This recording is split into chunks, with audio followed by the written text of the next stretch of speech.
Welcome to Unfoolish Investing, everybody. Episode 15. I'm your host, Uh, Victor. I'm Larry. 15? Wow. It's insane, right? And today we're Yes. diving deep, folks, deep into our favorite social financing stock. You know it. I love it. SOFI. That's right. SoFi is got to be one of the most exciting fintech companies to watch for any unfoolish investor out there. With their Q3 earnings report just around the corner, that's right, the end of this month, we'll be doing a follow-up episode at that particular time. We're going to explore what's expected, how they performed last quarter, and the broader trends shaping their future. Whether you're a seasoned investor or just starting out, this episode is going to give you some fantastic insights you need to make informed decisions. So sit back, relax, and let's get unfoolish, people. Let's start by looking back, Larry. SoFi's performance in Q2 of this year. The company posted just under $600 million in revenue, representing a 20% year-over-year growth. The standout performer, their personal loan segment, which hit record origins of $4.2 billion. That's a 12% jump year over year and a 28% increase from the previous quarter. What are your thoughts on that, Larry? I mean, fantastic quarter. I feel like this executive team has done everything right. I talk about Anthony Noto when we talk about stock buybacks and we talk about CEOs um, transacting on stocks. The guy just keeps buying the stock, buying the stock, buying the stock, never sells any. He's a huge believer in the company, and as your chief executive should be. They've made huge inroads with some younger generation customers that I think are going to prove to be really sticky in the long run. Because the SoFi app does everything. It's banking, it's savings, it's checking, it's loans, it's investing. You can literally do everything finance related in that app. You don't have to go anywhere else. They've created a great ecosystem. So obviously, I love the stock. Did you know their success just isn't about lending? Their Galileo platform, which powers their financial services, continues to be a critical growth driver in the company. For me, I see Galileo. SoFi is going to be able to scale operations while keeping costs relatively low, which I think is going to be a huge advantage as they diversify into other financial services. Like what? Investing in everybody's favorite, wealth management. Do you know much about the Galileo platform? Not too much. I was initially interested in the stock, before they got their bank charter, but I don't know too much about the actual platform itself. I think for any unfoolish investor out there, the Galileo platform is pretty fascinating, and you're going to see a lot of SoFi activity when they report earnings talking about that.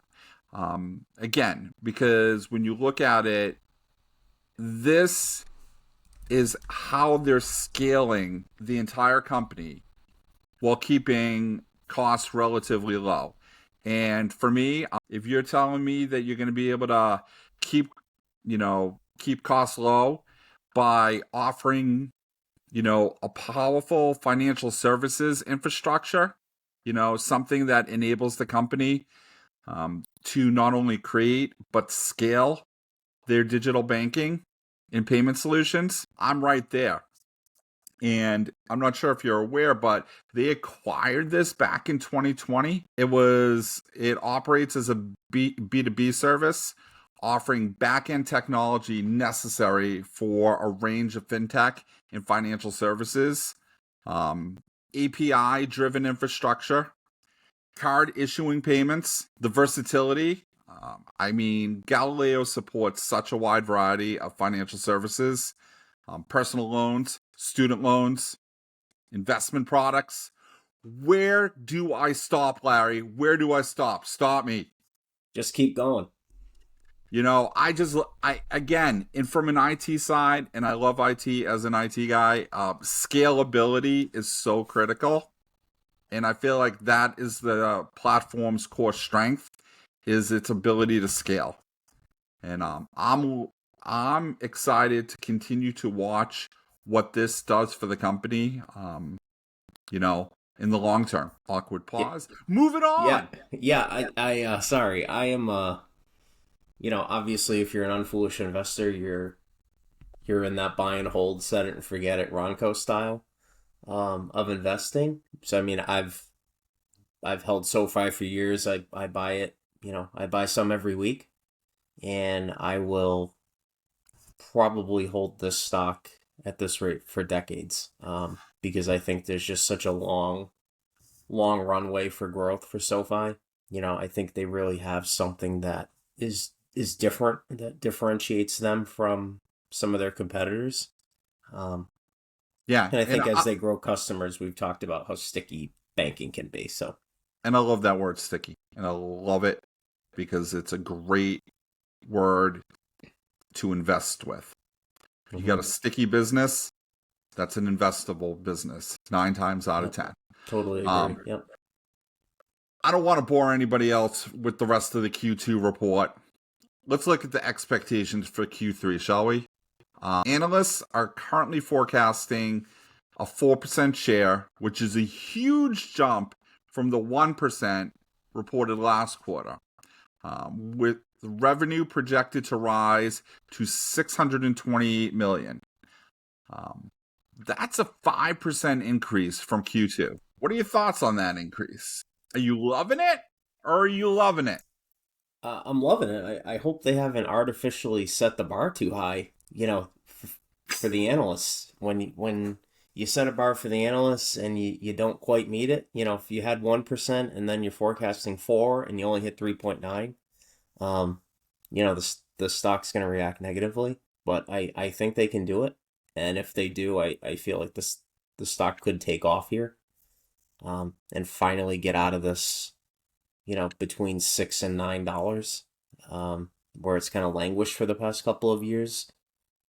I agree. And I think that initially I was concerned about the broader economic trends such as rising interest rates, but with that Fed 0.5% rate cut, I don't think it's going to impact SoFi's performance as much as I did a month ago. Yeah. Because the interest rates affecting lending profitability, I think, are being removed. And I think all concerns around dampened demand for borrowing, you see it around other bank stocks, seems to be going down a bit. So it's going to be Yeah. interesting to see if SoFi doesn't see a surprise growth in their personal loan segment, where I think that there was initial concern coming into Q3. I think that Fed rate cut really did help. Whether it's student loan refinancing, any students out there, former students, lower rates now, get in there, refi if you can, especially with the federal student loan moratorium expiring.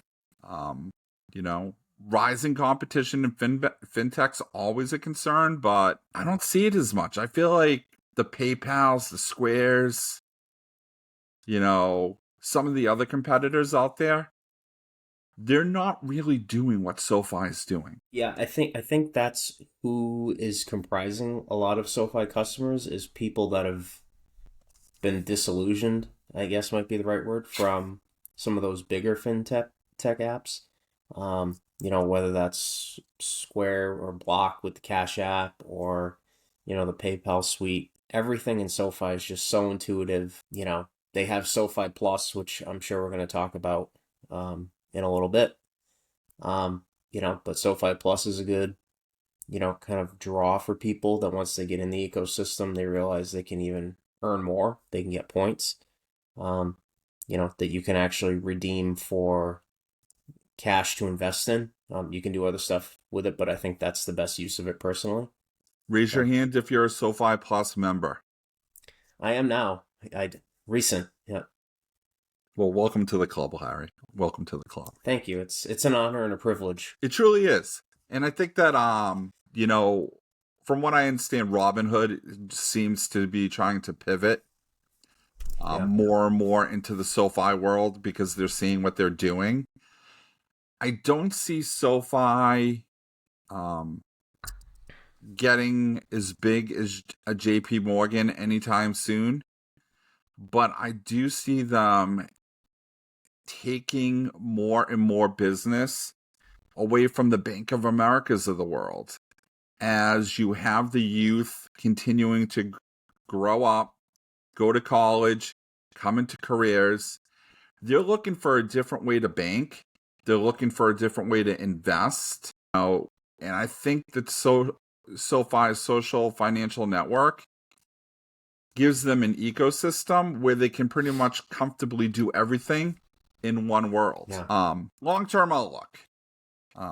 They continue to expand. The prospects look promising. What are your thoughts on SoFi's profitability, but also ability to continue to scale efficiently as operation costs continue to decrease? Thoughts on that? Yeah, I think they need their customer acquisition cost to go down. I think they're paying out quite a bit in referral bonuses. So like I myself have gotten a few referral bonuses. You can share a link with folks if you're already a SoFi customer. You can send a link out to people, and if they sign up, um, you get a bonus. So I think as they grow, their cost to acquire customers is going to decrease because they're not going to need to push as heavily monetarily to engage those customers. And I think, they've spent the last couple of years laying this foundation. Um, the foundation's already laid. You don't have to keep pouring concrete. Once it's set, it's set. So I feel like we are at the beginning of a potential, long runway takeoff where, the margins are just going to keep getting better and better because they don't have physical banks. They don't have all this stuff that they have to maintain. Yeah. It's all 100% there, 100%. And you just mentioned about SoFi Plus. So I think, what better time than now to talk a little bit about it? I mean, SoFi Plus is a premium membership offering from SoFi.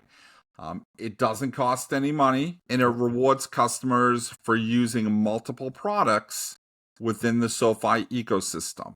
So for me, I became a SoFi Plus member when I set up my auto deposit from my paycheck.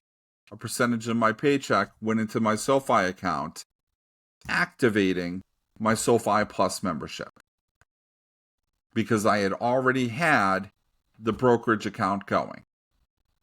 So now I'm using SoFi on multiple levels, which turned on the SoFi Plus capability. And again, it just enhanced my savings account. My savings account went from like 0.06% up to 4.6% at the time. Then I believe it went up to as high as 4.7. But now with the rate cuts, things are starting to come down. And I'm not sure if you just saw that SoFi is pivoting to a 4.5% savings account rate, which is great. If still really good. Yep. Yeah. And if that rate's coming down, that means everything else in the economy is doing much better. Yep. It's not a negative, it's a positive. I think the other key areas that I love about the SoFi Plus is if you need a loan, they offer you lower loan rates to SoFi Plus members. So it's kind of like the old credit union mentality, Larry. Mm-hmm. Where, or the gas station might be more common, like, oh, members get $2 gas, non-members pay $2.50 gas. It's the same thing with the personal loans at SoFi. You get cash back on your debit card. So when you're using the SoFi debit card, Plus members can earn enhanced cash back, providing more rewards for everyday spending. Again, it just keeps on coming. It's that one ecosystem where you get the app, you can invest, you can do all your banking. If you need a loan or you want to buy a house, right there, just open up the app, start the process, all from one place. All from one place. And I really feel that that seems to be the trend the youth are going in, where they don't care about the brick and mortar. No. Yeah, I agree with you. They don't need banks the way, you and I needed banks growing up. Um, and some of the older folks, won't do anything that's not in a physical bank. They just want to do everything on their phones. And I love the convenience of being able to do everything on my phone. I don't have to go anywhere. I don't have to do anything. It's just right in the app, one stop shop. Did you know SoFi also offers career coaching? I had no idea. Yeah. Wow. They provide career coaching and networking opportunities to its members. Which Are those again, plus benefits? yeah, SoFi Plus? Oh, wow. Okay. the service includes resume reviews, interview preparation, and personalized career advice.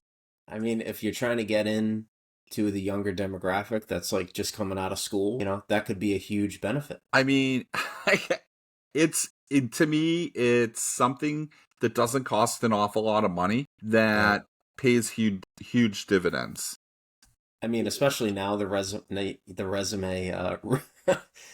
review service might just be like Chat GPT. Just take it and put. So, like, to your point, it doesn't really cost anything. Agreed. And SoFi also offers a lot of exclusive member events.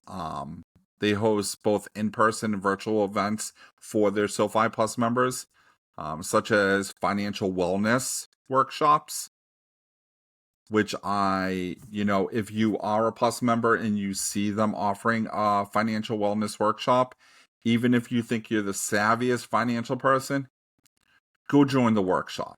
It doesn't Yeah. cost you anything, and it can't hurt to hear another point of view.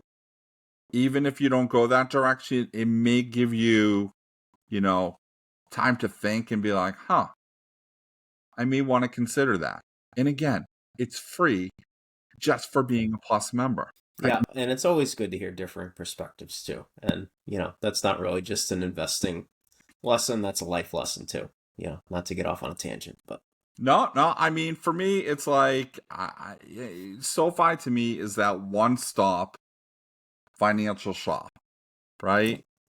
It's that integrated ecosystem of services that I've continue that I started slowly with, and every month that goes on, I continue to shift, or for any fans of Friends out there, pivot more and more into that I didn't think I was going to when I started using the platform. I was initially like, you know what, I'll set up a little investing. Then I'm like, oh, I wonder what this does. And now you can do travel. You can book travel. They have life insurance because they have a lot of different partnerships inside the SoFi app that unlocks, the capabilities to do a lot of different things all from one area. I will say the travel one I was playing around with. Like typically I'm looking for a hotel room, for one night or anything. I'll go to like a hotels.com or an Expedia or something along those lines. But I was like, oh, you know what? I'm going to jump in here. I wonder what, they have available. And, they had some pretty comparable rates. But again, I'm already in the app. I didn't have to add anything else. They have that wellness plan at work that I was speaking about. mm-hmm.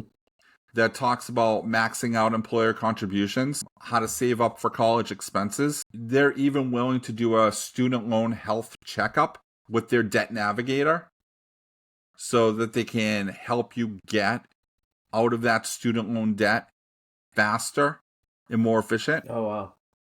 I mean, for me, it's one of those platforms where you really, once you start getting into it and doing more and more, you know, I just love it. I love it. And again, Yeah, that's the whole auto idea. insurance, life insurance, renters insurance, homeowners insurance, all Yep. from the SoFi app. That's the whole idea. Once you start with it and you get more heavily invested in it, you just keep going deeper and deeper, and it's, tougher to leave. But you don't want to leave because the service is so good. It's true. So if you had to project where the SoFi stock was going to be 1 year from today, where would your projection be? I think, now that people are seeing that, the Fed's moving in the right direction on inflation and interest rates are coming down, the macroeconomic conditions seem very beneficial for the SoFi stock. It wouldn't shock me if it was, 50% higher. It wouldn't shock me if it was 100% higher, double than it was today. Um, so I'll say my conservative forecast, it's 841 today. So conservatively $12 and aggressively 16 to 17. I love it. I love it. We're pretty much in that same world. I mean, I feel like the volatility's been there. We've seen it go up over 10, only to drop down back into the sixes. Hmm. But over the next 12 months, my stock prediction is going to be $15 a share. 1 year from today, we will be sitting at a $15 a share stock. Depends on market conditions. Again, SoFi's ability to execute, which I feel like they continue to do quarter over quarter. But I don't see that recession happening, even though the media has really wanted it for the last 2 years. Like, we're going to have a recession, Larry. We're going to have a recession. It Yep. never happened. Now they're all disappointed. Yeah, The, that's what I'm waiting for. Is I'm waiting for. I feel like the stock has been depressed by recession fears for 2 years. So now that those fears seem to be abating, the stock should be going up. I agree. And I feel like 3 to 5 years out, what are you thinking? Because we are a 3 to 5 year window. 5 years. Yeah, I mean, I would love to see the stock at $50 in 5 years. Be amazing. Should it be that high? I don't know. You know, that's like a 50 billion market cap, so it'd be a huge, huge, huge company by then. You never know, though. I will say, if I'm looking out 3 to 5 years, we started at the beginning of the program. For me, it's that Galileo platform that I'm going to continue to mention that I feel Mhm. like gives SoFi that significant edge that other companies in the sector don't have at expanding its fintech services, not just for its own operations, but as a B2B service provider. And for Okay. me, 5 years out, $80. Whoa. $80. I would not be shocked to see SoFi sitting at 80 because 10x. I think that they are a company that the street doesn't understand. I would agree And with that, that yeah. has continued to keep them down. And Yeah. I think once the street understands them, watch out. Watch out. I think some of it, if you go back to the beginning for SoFi, I believe they came out as a SPAC. It wasn't the traditional listing. You're correct. Yeah, I believe they were a SPAC, and SPACs were kind of the rage for a little while during the pandemic. All these companies were coming out via SPAC. And most of them have done very poorly. You know, So I think that some of it is they've kind of been mislabeled as, oh, they're a SPAC. We're not going to take them seriously. But I think they really are the exception to that rule about SPACs that they just automatically fail. I own one other SPAC. Care to guess what it is? I'm going to guess Skills. Were they a SPAC? They were a SPAC, yeah. Oh my I god. think. Okay, two. I don't. Oh, they burn me. Joby Aviation, Oh, okay. the electric helicopter or quadcopter. Yeah, I've heard of Joby. Yeah.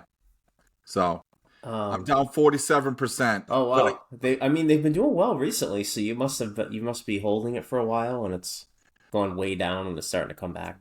I've had that stock since 2020. I have not put another penny into it. I Mm, just sit there and I envision the future, right? yeah, And I hope for the best. But yeah, that'll teach anybody: do not invest in traditional SPACs. yeah. I Most have of them, confirmed that Skills went public via SPAC, so you own two. yes. But you said SoFi was the SPAC. SoFi was a SPAC, yeah. Okay, three, three. But I'll take the SoFi because I really do think that SoFi went public as one entity, which was student loans. And they have Mm-hmm. continued to pivot and pivot and pivot into a juggernaut that I really do think is going to change the way everyone banks if it hasn't already. And I think that right now, the older generation are stuck with that bank brick and mortar. But those willing to accept that no, you don't have to walk into a bank and be like, let me sit down with this complete stranger and open up or help with my problem. No, that's not required. Like if you need a Yeah. password reset, hit the button on the screen. Right? Um, in closing, I just want to thank everybody. Do you have anything else to say, Larry? Not that we haven't already said. I think this is a good stock to buy. I think it's a good stock to drip into. Maybe open up a position and then drip into that and just build on it over time. And follow Anthony Noto. That's kind of my motto with SoFi. That's the chief executive. Um, and watch his activity. To my knowledge, he has not sold a single share of SoFi stock. He just keeps buying. Every time it goes down, he buys it. Every time, it spikes, he buys some too. So I think he's tracking that investor sentiment and knows that him buying is a positive signal to investors. I think we've talked about the one-stop shop nature of the sticky fintech business that SoFi is in. So my advice is to buy it and keep buying it. Well said, Larry. Well said. That wraps it up for today's episode of Unfoolish Investing, folks. SoFi's Q3 earnings report is October 29th, I believe. It's going to be a pivotal moment for the company.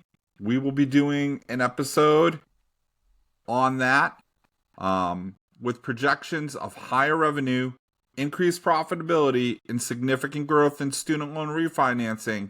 This is one earnings call you won't want to miss on Foolish Investors. So stay tuned.